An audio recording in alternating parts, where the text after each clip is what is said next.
brought that forward. Robert's ideas about the 3 pyramids of Giza representing Orion's belt. Mm. Yeah. Now, he came to me with that thesis, and I saw immediately that this is actually really fascinating, that people would love this. But it wasn't just that it was a nice idea, 3 pyramids look like 3 stars. He'd done the research into why this might fit with the Egyptian culture. For example, that there were shafts pointing from the Great Pyramid towards specific stars or star groups. That there were texts written on the walls of some of the pyramids which talk about how the pharaoh wanted to go to Orion after death. And we were able to build up a whole thesis that linked all these different areas of research together to produce this one concept that, yes, they were building heaven on earth. They're laying out these big pyramids and the satellite pyramids, partly as a message, I believe, to our day, a message for the future. But also, they were quite literally building what you might call a spiritual machine to help the pharaoh, maybe not just him, probably other people as well. Everyone wants to share in that, don't they? We all want to go to heaven. Right. That they could get back to the stars of Orion, which is where they believed their gods had come from, and perhaps themselves as well, So once you begin to understand that, you begin to view Egyptology in a completely different way. You begin to understand it in a different way. But it doesn't fit with what they have been working on for the last 200 years, and calling Egyptology since Napoleon went there. And because it doesn't fit, they don't want to hear about it. They'd much rather think about self-important pharaohs building pyramids because out of their ego, they want a great big monument to have their bodies stuck in after death. Right. That fits with their conception. Our conception is that actually the pharaohs, most of them, were quite humble people, really. But and what mattered to them was their religion. They were very, very religious. And they wanted to go to join Osiris after death. And part of the way of doing that was this method of building these pyramids. Might not have worked, I don't know. Maybe it did work. But this is certainly why they were doing it. Like we would build a cathedral. Yeah. You think, why would you build a cathedral? It's a pointless exercise, Oh, well, it's because the king wants to be buried there. All right. If you go to Westminster Abbey, you'll find lots of kings of England buried and queens in Westminster Abbey. And, so you could say, and Newton too, right? Sorry? And even Newton, right? Yeah. And lots of eminent people as well. So you could say, well, this is just a great big mausoleum. Yeah, that's why they built it. Not at all. The Westminster Abbey is actually built as a shrine to Edward the Confessor. Well, he actually built it initially as an abbey, but because he was buried there, and because the kings of England, after William the Conqueror, wanted to claim legitimacy through him, they go and sit by his throne, by his tomb, to be enthroned. So he's bearing witness to them as being the king, the rightful king. And then when they die, they want to be buried within this fitting place, this royal place. And do you think that the location of this even is specific in regards to, is this another monument placed on Earth in order to mimic something or have a kind of a communication with the heavens or the stars in some way? What, the Westminster Abbey? Yeah. Well, interestingly, it's built on the site of what was a temple of Apollo at the time of the Romans. It was probably a temple there at the time of the ancient Britons before the Romans arrived.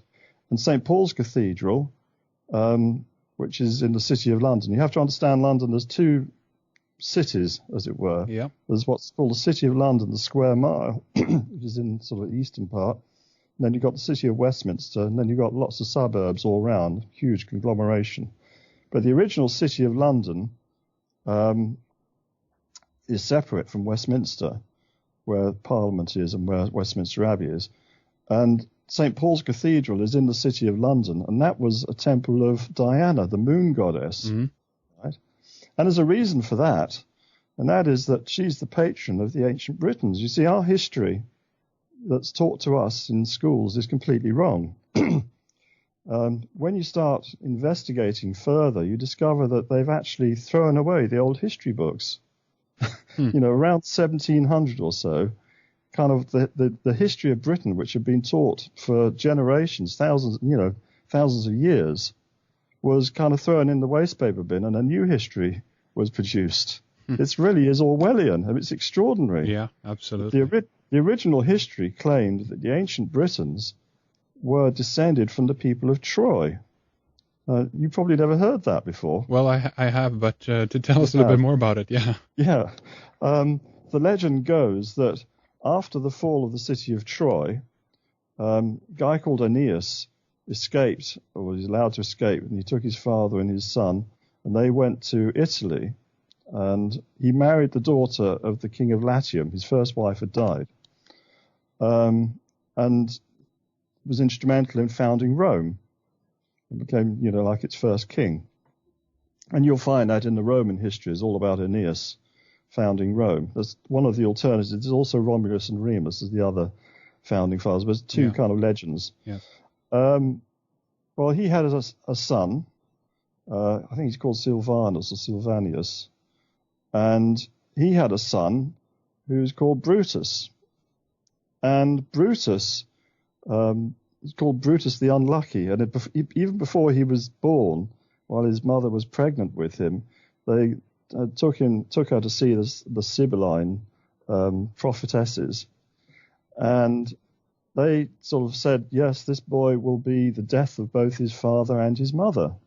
Which is not a very nice thing to have said about you before you're even born. Right.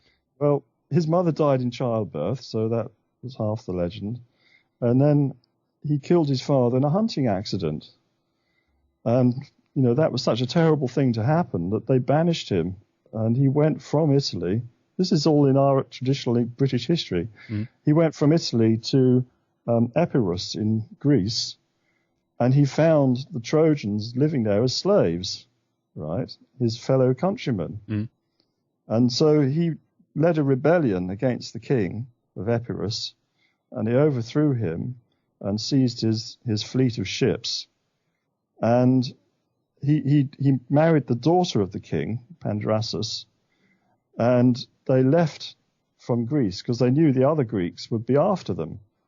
Right, they defeated this one king, but there's the rest of the Greeks to worry about. Right.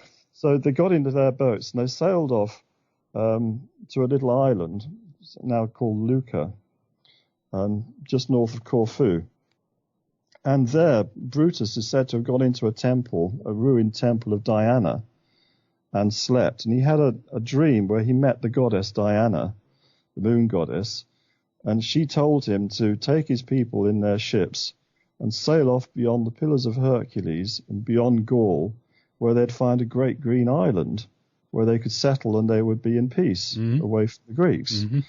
So that's what they did. They sailed off around the Mediterranean. They picked up other Trojans on the way at different places, and they arrived. And supposedly they first set footfall in Britain at a place called Totnes in Devon.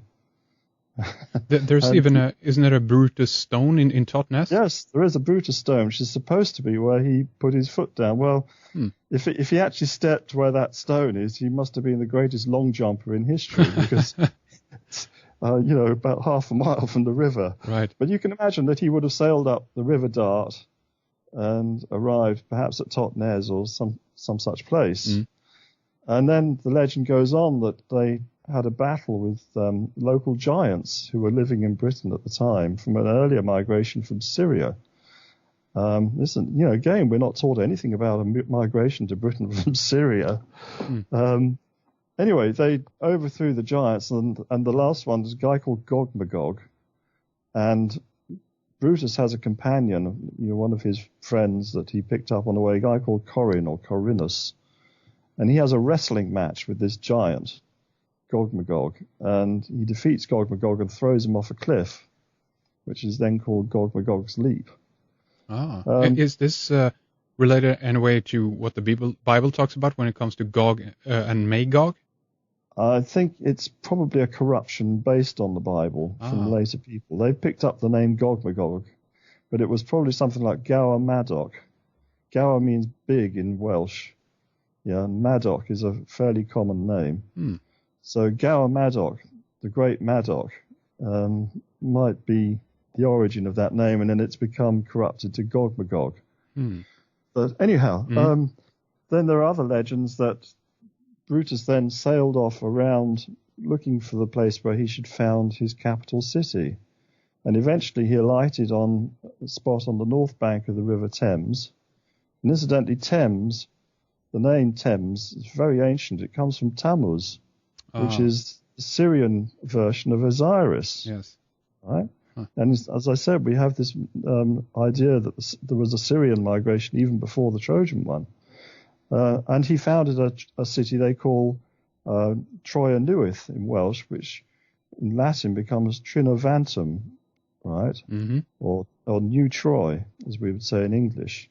So he founded the city of New Troy, and later the name was changed to London, or Londinium.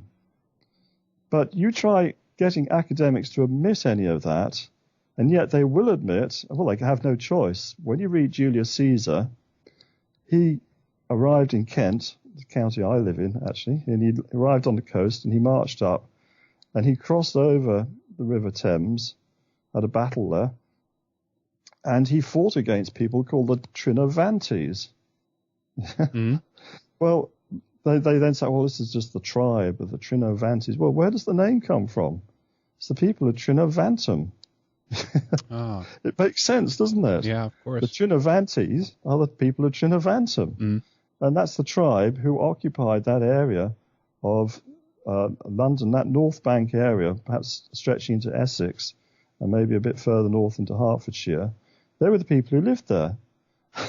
So the king there, Cassivellaunus, or Caswallon, as we would call him in English, was the king of the Trinovantes who fought against Caesar. And he had an alliance, with other peoples. We use this word tribe like these people are just savages from somewhere in Africa or Borneo or something, Right, and that's kind of it's a totally false view. It's actually much more like the idea of the tribes of Israel. These are related people. They're not just a bunch of disparate groups, living in huts and wearing skins and painting their bodies blue.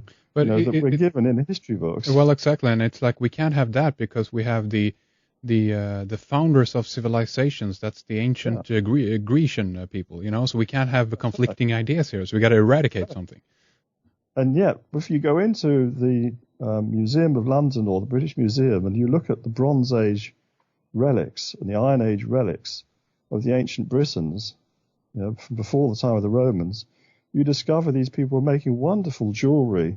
They had swords which are just as good as any Bronze Age swords you find anywhere else, And these people were using chariots, which is kind of, you read Homer and it's all about chariot warfare, isn't it? Yeah. And yet when Caesar arrived, chariots had disappeared on the continent by that time. And yet in Britain they were still using chariots. And he was quite taken aback. And actually they proved to be very effective against the Roman legions. In fact, Caesar was driven out. And that doesn't happen very often, I mean, admittedly, he had things like the weather against him, and he lost half his fleet when he sailed over because it was one typical storm in the channel, But nevertheless, these ancient Britons were able to drive him out, and the Romans didn't come back here for 90 years. So, you begin to understand that there's something a bit more to this history than we're told. And when you start seeing and interpreting things using the actual history, instead of trying to just work everything out from archaeology. See, this is the other problem we have, that people go and they dig up a mound or something, they find a few bones, and then they find maybe a small cup, and they say, well, these people are beaker folk, right? They give them a name, because they found a beaker buried with them, and they say they're beaker folk. This beaker looks a bit like one we've seen at a place called Lartane. Therefore, QED, they must be the same people. Right.